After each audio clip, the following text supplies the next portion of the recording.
that way from. Paul said yesterday, obviously you like where you're at, but he said, even after 58 points, you're always looking for something more. I guess, what are you looking for more from this group? You know what? I think on the first note that you see improvement each week, which is, I'm sure, what he's speaking to when he says, he's kind of happy about where we're at. And then, you're fighting to kind of continue to be that consistent team. And that's where you kind of bring up the end of the game, where you would like to have finished it in your hands, and take advantage of some of those opportunities with the ball and extended some drives. And we weren't able to do that, and we pointed that out. That's where we needed to be better at the end of that game and be sharper, and the consistency showed up. So I think there's a lot to coach off of, to get better and to learn off of and grow from. And then at the same time, I think they're doing just that. After the third week, third game, you feel like, okay, you just keep climbing now.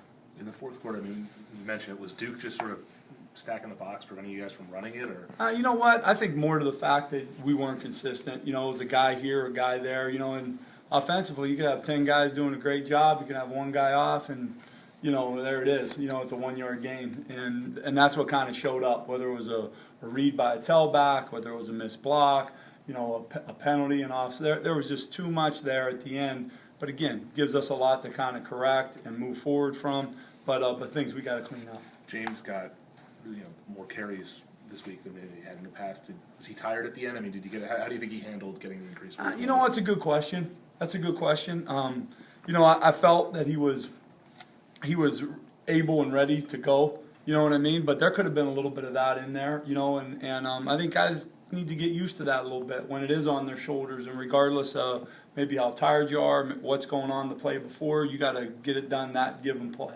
But nothing going in that you felt like wanted to get more carries here or there, just kind of working with the hot hand, and thought those guys grew and got better as a group, the running back group.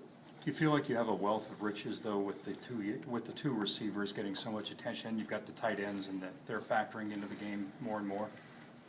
Well, I think there's going to be times when certain things are taken away by the defenses you see, and those next guys got to be able to step up, and thought the guys that were called on did a great job in the game, and next guy's got to be ready. You just plan for what you think you're going to receive, and what you can take advantage of, what you can prepare for and get ready for. And thought the receivers did a great job, and thought Tommy did a nice job seeing them and hitting them, and the rest of it will keep fitting around that. Do you feel as you're going forward, though, teams are going to be almost preoccupied with your wideouts, and that will allow you to do a lot more?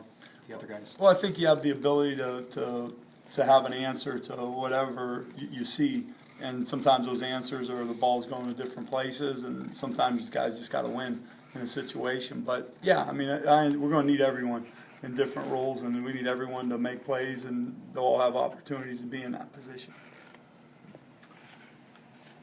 Are you going to use your running backs as who have the hot hand, depending on how the game's going, rather than what happens during the week? If a guy's doing hot, stick with them in the game. Yeah, I think during the week kind of gives you an idea of where guys are at. Like what they feel comfortable with, runs, or whether how they worked, where their body's at, and then I think you get a feel for it. I thought James took advantage of some runs early.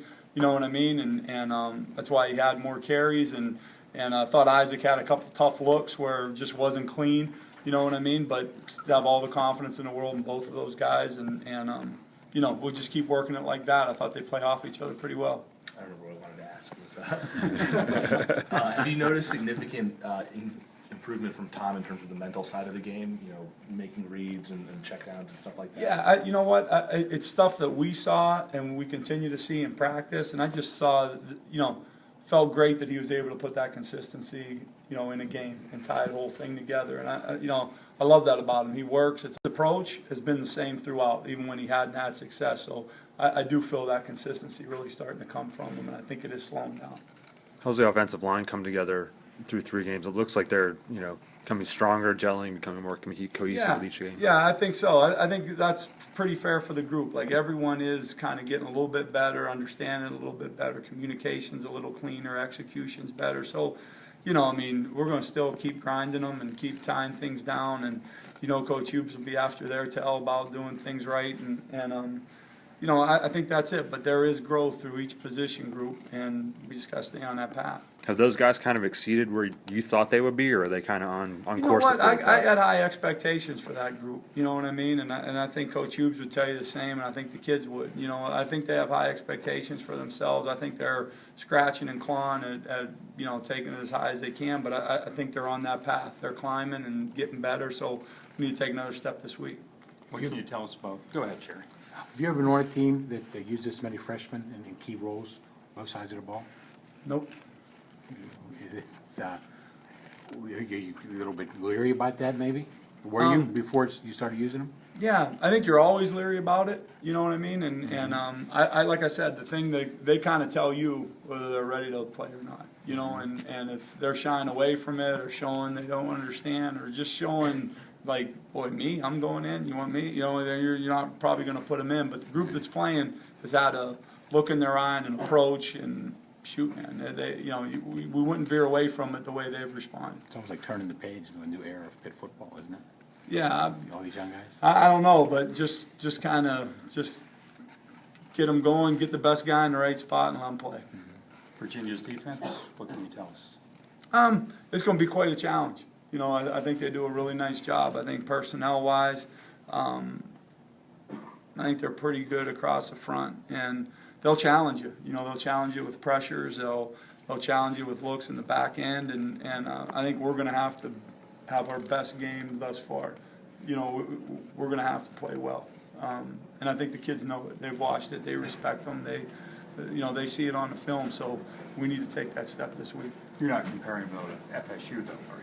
No, I'm just comparing them. I'm just looking at them as who we're going to play against and who we're lining up against. The individual matchups, they're pretty good. I mean, you're not watching anyone saying, "Boy, you know, we're going to have to play well."